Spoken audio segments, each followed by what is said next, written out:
Hello friends, আশা করি তোমরা সবাই ভীষণ ভীষণ ভালো আছো। আমিও খুব ভালো আছি। Welcome back to my channel. তো আজ বৃহস্পতিবার, আমি সকাল থেকে আমার ব্লগটি শুরু করেছিলাম, কিন্তু সকালে ইন্ট্রো শ্যুট করার আমি সময় পাইনি। এখন সময় পেয়েছি যেহেতু আমার হাজব্যান্ড অফিসে বেরিয়ে গেছে। তো এখন 7:30 বাজে বন্ধুরা। আমি রান্নাঘরে চলে এসেছি সবার জন্য চা বানাবো। দেখো চায়ের জলটা ফুটে উঠেছে, আমি চা পাতা দিয়ে দিলাম। তো এবার চাটা ছেঁকে নিচ্ছি। একই সঙ্গে অন্যদিকে আমি কি করেছি, পাপানের জন্য একটু খাবার বসিয়ে দিয়েছি। দেখো পাপানের খাবারটা ফুটে উঠেছে, একটু নেড়ে দিচ্ছি ভালো করে। খাবারটা হয়ে এসেছে, তো খাবারটাকে আমি একটা পাত্রের মধ্যে ঢেলে নিয়েছি এবং এটাকে ঠান্ডা করতে দেবো। অন্যদিকে ওর জন্য একটু জল বসিয়েছি, এখনও আমি ওকে জল ফুটিয়েই খাওয়াই। আর এদিকে রান্নার প্রিপারেশানেও চলে এসেছি আস্তে আস্তে করে। আজকে পাপানের পাপা খাওয়াবে, কারণ আমার কাজের তাড়া থাকলে পাপানের পাপাই খাওয়ায়। তো আজকে রান্নার ব্যস্ততা আছে, ওই জন্যে আমি রান্নাঘরে চলে এসেছি। পাপানের পাপা খাইয়ে দিচ্ছে। তো আমি আজ যেহেতু বৃহস্পতিবার, তাই নিরামিষ রান্না হবে। তো আগের দিন রাত্রিবেলায় আমি মুসুরির ডালকে ভিজিয়ে রেখেছিলাম। তো সকালে উঠে ভালো করে মিক্সিতে পেস্ট করে নিয়েছি এবং এতে একে একে কাঁচা লঙ্কা কুচি, লবণ, হলুদ গুঁড়ো, জিরে গুঁড়ো, ধনে গুঁড়ো দিয়ে ভালো করে মিক্স করে নিয়েছি। কড়াইতে তেল গরম করা হয়ে গেছে এবং একে একে সব বড়াগুলো ভেজে নিচ্ছি। তো এই বড়ার তরকারিটা খুব টেস্টি হয়। তো বড়াগুলো উল্টে পাল্টে ভালো করে ভেজে নেব। তো বাড়ির বউরা তো দশভুজা হয়, তোমরা সবাই জানো। এক হাতে অনেক কাজ করতে হয়, তেমন আমিও এক হাতে অনেক কাজ করছি। এইদিকে বড়া ভাজা বসিয়েছি, অন্যদিকে গ্যাসে ভাতের জন্য জল বসিয়ে দিয়েছি। তো দেখতে পাচ্ছ বড়াগুলো একে একে দিয়ে দিয়েছি আমি। এবার আস্তে আস্তে হতে থাক। এদিকে আমি চালটাকে ভালো করে কচলে 2-3 বার ধুয়ে নেব। তো এখন চালই কেমন সাদা সাদা হয়ে যায়, তো জলটাকে ভালো করে চালটাকে আমি ধুয়ে নিচ্ছি। এ দেখো চালটা আমার ধোয়া হয়ে গেছে। তো এবার জলটাকে ফেলে দিচ্ছি। এদিকে হাঁড়িতে জল গরম হয়ে গেছে ভাতের জন্য। তো চালটা আস্তে আস্তে দিয়ে দেব। তো চালটা দিয়ে দিয়েছি।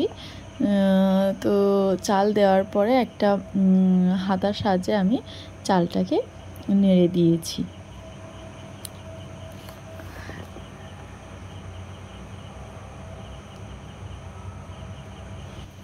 হাঁড়ির মধ্যে চাল দিতে দিতে অন্যদিকে আমার বড়াগুলো হয়ে এসছে, এক পিঠ হয়ে গেছে, অন্য পিঠ আমি আস্তে আস্তে উল্টে দিচ্ছি। দেখো খুব সাবধানে উল্টাতে হবে যাতে বড়াগুলো ভেঙে না যায়, যেহেতু নরম আছে তাই অনেক সময় লেগে যাচ্ছে। দেখো খুব সহজেই কিন্তু উল্টানো যাচ্ছে, আর বড়াগুলো অনেকটা ফুলেও উঠেছে। তো এখন আমি চলে এসেছি আমাদের বাড়ির সামনে একটা বাগানে। এই পাতাটা এমনিও ভাতের সাথে তোমরা কমেন্ট করে বলো যে এই পাতাটা তোমরা চেনো নাকি। তো আমাদের তো এই পাতাটা খেতে খুব ভালো লাগে। তো আজকে যেহেতু বৃহস্পতিবার, তাই নিরামিষ রান্না হচ্ছে, আর ওই বড়া দিয়েই পাতা তরকারিটা হবে। তো কাঁচা অবস্থায় এই পাতাটা একটু গন্ধ লাগে, কিন্তু রান্না হওয়ার পর কোনো গন্ধ লাগে না। এই দেখো পাতাটা বন্ধুরা তোমাদেরকে ভালোভাবে আমি কাছ থেকে দেখাচ্ছি। দেখো খুব সুন্দর একদম নরম হয়েছে পাতাগুলো। তো সবে হয়েছে, ওই জন্যে পাতাগুলো খুব নরম। তো আমি পাতাগুলো তুলে নিচ্ছি, আমার যতটা প্রয়োজন ততটাই তুলবো। তো পাতাগুলো তুলে নিয়ে এসে আমি ভালো করে ধুয়ে নিচ্ছি। তোলার সময় আমি খুব বেছেই তুলেছিলাম, কোনো পোকা পাতা তুলিনি, তাই আমি আর দ্বিতীয়বার বাছিনি, এমনি জল দিয়ে ধুয়ে নিয়েছি। তো আমি তরকারির জন্য আলু আর ঝিঙে কেটে নেব। তোমরা চাইলে সবজি দিয়েও করতে পারো, আর আমার কাছে যেহেতু অন্য কোনো সবজি ছিল না, তাই জন্য আলু আর ঝিঙেটা কেটে নিচ্ছি।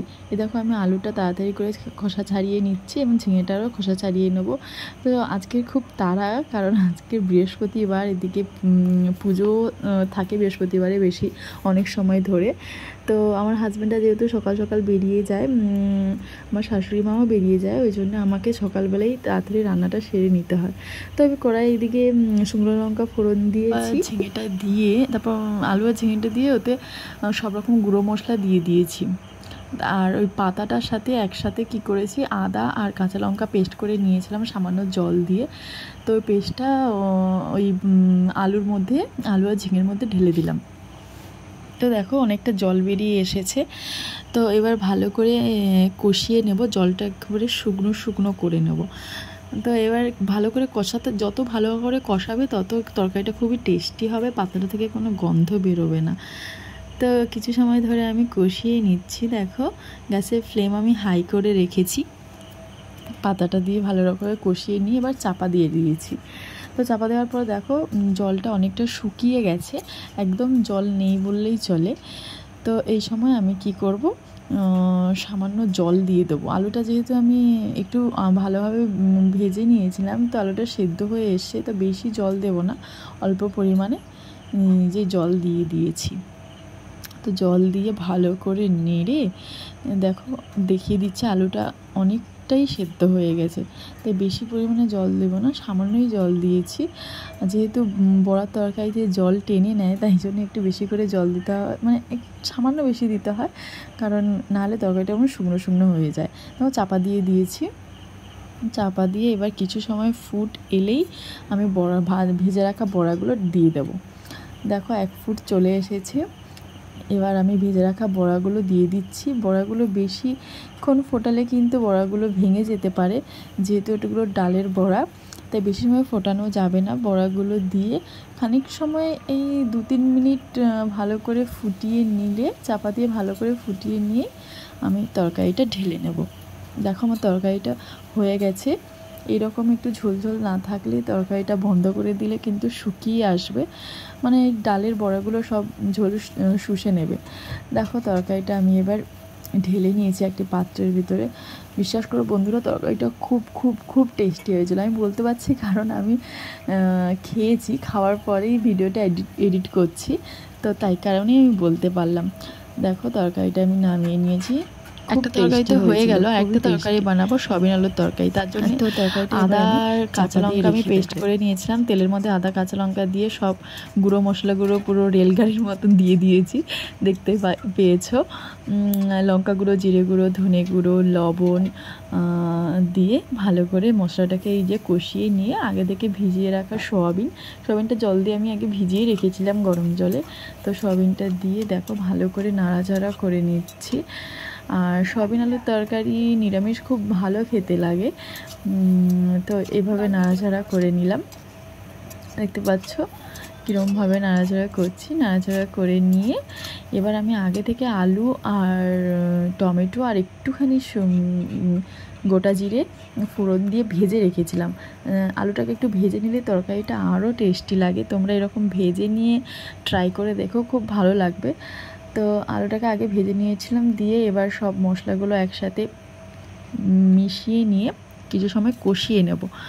তো কষানো হয়ে এসছে, এবার চাপা লাগিয়ে কিছু সময় কষিয়ে নেবো। দেখো মশলাটা খুব ভালোভাবে কষানো হয়ে গেছে তরকারিটা। তো কষানো হয়ে এসছে।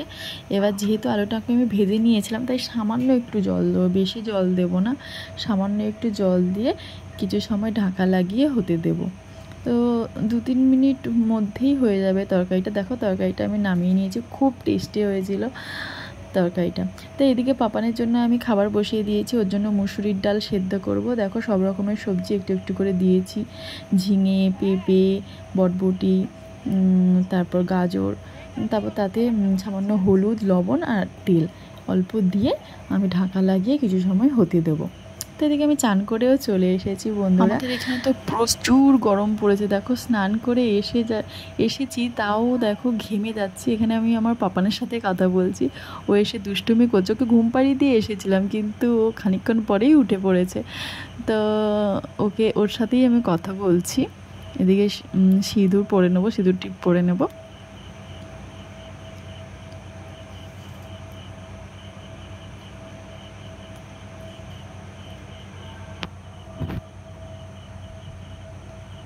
তোমরা তো অনেকেই বলবে যে ভেজা চুল আঁচড়াতে নেই, কিন্তু আমার কিছু করার নেই। এরপরে পাপানকে খাওয়াতে হবে, ওকে স্নান করাতে হবে, অনেক কাজ আছে, তাই আমি ভেজা চুলটা আঁচড়ে নিয়েছি। দেখো আমার স্নান করার পর ফাইনাল লুক তোমাদের সাথে শেয়ার করছি। আর পাপান দেখো ও আমার কাছে দাঁড়িয়ে আছে, ও আমার জামাটা ধরে, ওই দেখো যেহেতু প্রচুর গরম পড়েছে তাই আমি ওকে ন্যাড়া করে দিয়েছি। তো সকালবেলা খুব তাড়াতাড়ি উঠে রান্নাঘরে চলে যেতে হয়, কারণ হাজব্যান্ডরা অফিসে যায়। তো আমি সময় পাইনি বিছানাটা গোছানোর জন্য। তো তখন আমি বেডশিটটা তুলে নিয়ে চলে গেছিলাম, কিন্তু বেডশিটটা আর বিছানো হয়নি। এই এখন এসে আমি বেডশিটটা চেঞ্জ করে দিচ্ছি। দেখো বেডশিটটা ভালো করে বিছিয়ে নিচ্ছি। পাপানও আমার সাথে সাথে চলে এসেছে, দেখো আমার আশেপাশেই আছে। আর ওকে আমি বারবার বলছি যে তুমি এইটা করো না, ওইটা করো না, এইটা ধরো না, ওইটা ধরছে, ওইটা ধরছে, ওই করছে। ওই দেখো আমার পায়ের কাছে চলে এসলো, তাই একটু সরিয়ে দিলাম। এই দেখো বিছানাটা বিছিয়ে দিয়েছি, বেডশিটটা আমি বিছিয়ে দিয়েছি, সরি। তো এইরকম লাগছে আমার রুমের লুকটা। দেখো এদিকে আমি ওকে বলছি যে তুমি এইটা ধরো না, ওইটা ধরো না, ও ওয়ার্ড্রপটা খুলে দিয়েছে। খুলে নিয়ে এবার সব জিনিসগুলো বের করে দিচ্ছি। বাপ, ও এখন এত দুষ্টু হয়েছে যে এক সেকেন্ডও চোখের আড়াল করা যায় না। তো আমি এদিকে লাইট টাইট অফ করে দিলাম, ওকে বলছি চলো পাপা নিচে যাই বলতে, ও দেখো কি করছে, ও একা একাই চলে যাচ্ছে। তো আমরা ওপরে থাকি, ও সিঁড়ি দিয়ে একা একা চলে যাচ্ছিলো। আমি যেও না, আমি নিয়ে যাচ্ছি, দাঁড়াও বলে। এই দেখো আমাদের জানলা দিয়ে এইরকম ভিউ আসে, খুব সুন্দর। পেছনে একদম গাছ, সবুজ আর সবুজ। নিচে নেমে এসেছি, নিচে নেমে এসে দাদুকে আর পাপানকে খেতে দিয়ে দেবো। দেখো আজকে রান্না হয়েছে সোয়াবিন আর ওই ডাল আর ওই পাতার তরকারি। তো পাপানের জন্য ডাল আর ভাত, যেহেতু আজকে বৃহস্পতিবার, ওর জন্য পাপানকে খাওয়ানোর পর আমি আর ক্যামেরাটা অন করার সময় পাইনি, কারণ ওকে আমি ঘুম পাড়িয়েছি। তো এখন সন্ধে হয়ে গেছে, পাপানকে নিয়ে হাঁটতে বেরোনোর আগে আমি ভাবলাম ঠাকুর ঘরে একটু লাইটটা অন করে দিই। দেখো আমাদের ঠাকুর ঘরটা তোমাদেরকে দেখালাম। তো পাপানকে নিয়ে এই যে আমি হাঁটতে যাচ্ছি, ও আমার হাত ধরেছে। আমাদের পাশের বাড়ির সামনে একটা ছেলেটা, ও সাইকেল চালাচ্ছে। তো ওকে নিয়ে আমি এই যে হাঁটতে বেরিয়েছি। ও দেখো একা একা হাঁটছে আর কী সব বলছে যে ও কোলে উঠবে না, ই করবে না। আমি ওকে বলছি কি তুমি উঠবে না, বলছে না না, এরকম বলছে। দেখো আমাদের পাশে একটা পেঁপে গাছ হয়েছে, আমাদের বাড়ির পাশে। পেঁপে গাছটা কত বড় হয়ে গেছে, ওটাই আমি হাজব্যান্ডকে বলছিলাম যে পেঁপে গাছটা কত বড় হয়েছে দেখো। তো এটা আমাদের বাড়ির সামনের রাস্তার দুপাশে পুরো একদম সবুজ আর সবুজ। তো এই দেখো আমার হাজব্যান্ডকে বললাম তুমি একটু আমাকে আর পাপানকে নিয়ে একটু শ্যুট করে দাও, তো আমরা হাঁটছি। তো আমার হাজব্যান্ড আমাদের ক্যামেরাটা ধরে দিয়েছে, আমি পাপানকে দেখাচ্ছি দেখো। তো এখন বিকেল হয়ে গেছে, এখন বিকেল 5:30 বাজে। আমি পাপানের সাথে হাঁটতে বেরিয়েছিলাম। সো টাটা বন্ধুরা। সন্ধেবেলা আমার হাজব্যান্ড বাজারে গেছিলো, তো 2টো এগরোল এনেছে আমার আর বোনের জন্য। যেহেতু আজকে বৃহস্পতিবার, মা আর অন্য কেউ খাবে না, তো আমি মাঝে মাঝে বৃহস্পতিবার খেয়ে নিই। তো এই যে এগরোলটা আমি খুলে এবার এগরোলটা খাবো। তো আমার হাজব্যান্ডকে বলছিলাম তুমি একটু নাও, বলছে না আমি খাবো না। অনেক সময় তোমাদের সাথে কথা বলা হয়নি। তো পাপানকে নিয়ে আমি বিকেলবেলা হাঁটতে গেছিলাম, তারপরে ওকে হাঁটিয়ে নিয়ে এসে দেখি আমার হাজব্যান্ড এগরোল এনেছে। তো এগরোল খেলাম, আর এখন বাজে 8টা। আমি ওর খাবার বসাবো পাপানের, এবং রাত্রিবেলার জন্য রুটি আর ভাত করব। তারপরে তোমাদের সাথে আর কথা হবে না, তাই জন্য ব্লগটা এখানেই শেষ করছি। Tata, bye bye. তোমরা সবাই ভালো থেকো। আর আমার ব্লগটা যদি ভালো লাগে তাহলে লাইক, শেয়ার এবং কমেন্ট করো। Bye bye.